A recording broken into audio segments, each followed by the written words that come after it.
All right.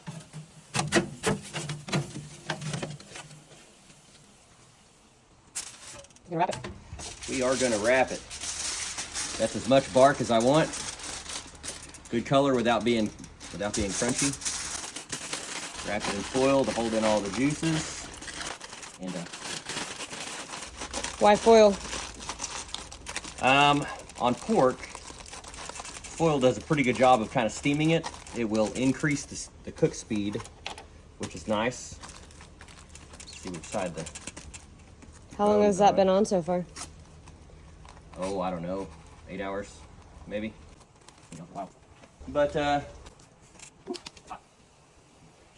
so yeah, we've got 4 porks on here. Gonna pull them all off and wrap them to speed things up a little bit. Plus, with this pecan, unlike a pellet smoker, you can over smoke. So I don't want to do that. So using the foil protects it from getting too much smoke, so you don't get any of that bitter flavor or anything like that. So some people will add moisture to this and butter and honey and all kinds of stuff, and I don't need to do that. This will come out insanely juicy. It's basically going to sit in there and steam. These are big fatty butts. I don't trim them or anything like that, so it's pretty good. I just hit the bone when I put that in, so you know where the bone is. And we'll go a few more hours and then they'll be done. Ready to wrap. And we're not actually eating these. I'm gonna package them and freeze them to be eaten another day. How come? Well, I've got some events coming up, and pork is good too. You can reheat it in a sous vide, or there's lots of different ways. I'm gonna put this actually on a fire disc and then kind of cook it back up that way. At the event? Yeah, and then serve them as sandwiches and stuff, and it's pretty good. But yeah, nice bark. Suckers are ready to go. Looks delicious. Very nice. Yeah, and they're so hot. I put the towel down just to handle the heat. Makes it easier to work with. And I don't melt the table on accident. But you know, things happen.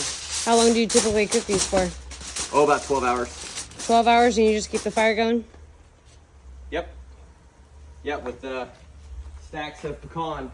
So that actually came from Louisiana from the last hurricane.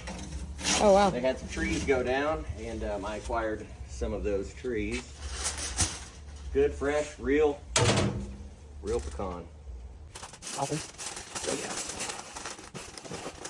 Wrap these babies up and then put them right back on the smoker till they're done. Got our meter probe every time. You keep on putting it on the wrong side. And then when those are done, I'm gonna let them rest and then shred them. I might keep a couple of the money mussel out and have it for dinner. That's it. Another log on the fire and we'll be ready to go. I'm excited about the money mussel. Didn't know that was a thing. Oh, it's a thing. What exactly is it? We normally, well, within the butt, there are different sort of muscle groups, and kind of like with a T-bone steak, you've got the fillet on one side, and you've got like the ribeye on the other side with the bone in the middle. The pork's the same. You can separate the muscles and have different types of cuts if you want, or you can shred the whole thing as pulled pork. So you have options. So it's great to work with. The money mussel is almost more like a tenderloin, except it's more tender and more flavorful because it's got more marbled fat in it than a tenderloin. Tenderloin's usually pretty dry and tough. Any other tips for smoking pork butts? Or pork shoulders? They're called both, right? Keep it simple. Some people use a huge list of ingredients and all these different seasonings, and then they inject it and they do all this stuff, and that's really not necessary. You can just do a couple of simple seasonings, throw it on there, let it roll. If you're using real wood, you'll get real smoke and you'll get real Texas barbecue. Smoke's a little hot.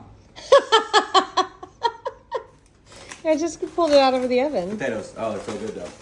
Cooked in beef tallow from the last briskets that we made the other day. I bottled up all the beef tallow after rendering it down.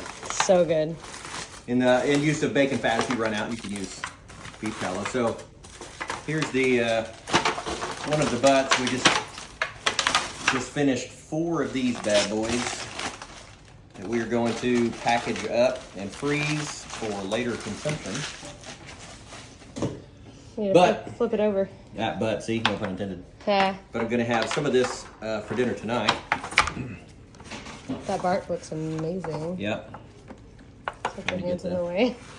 The bone out here. There's the bone, nice and clean. And then, since we're adding this to dinner, what I'm gonna try to do is get some of the money muscle off of here and slice it. Normally you do this, anytime before now. Because once it's rendered down to where you can pull it, it's really hard to get it out of there and have it be kind of nice and clean to where you can have it for dinner. But basically the money muscle is the kind of the juiciest, fattiest part. And so we're gonna slice that, have it with dinner. There's one of the tubes there, nice. The rest of this,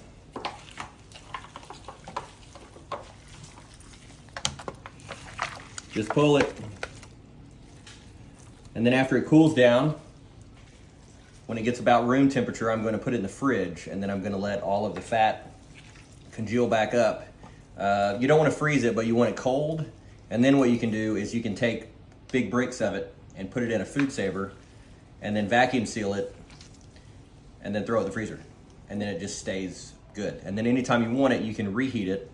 The best way to reheat it is in a sous vide, and then basically that fat will render back down and it'll make everything just crazy moist. Kind of like a pot roast, how it seems like it's always better the next day after it's sat overnight in the fridge and all the juice and stuff. This is much the same. So anyways, we'll do 4, 6, 8 butts at a time and then freeze them all and then have months worth of barbecue. Anytime you want it, you can grab a bag, especially Aston can take it on her trips and stuff like that. So pretty awesome. So yeah, there you go. Pulled pork. I got a few more to do and ready. Let's eat.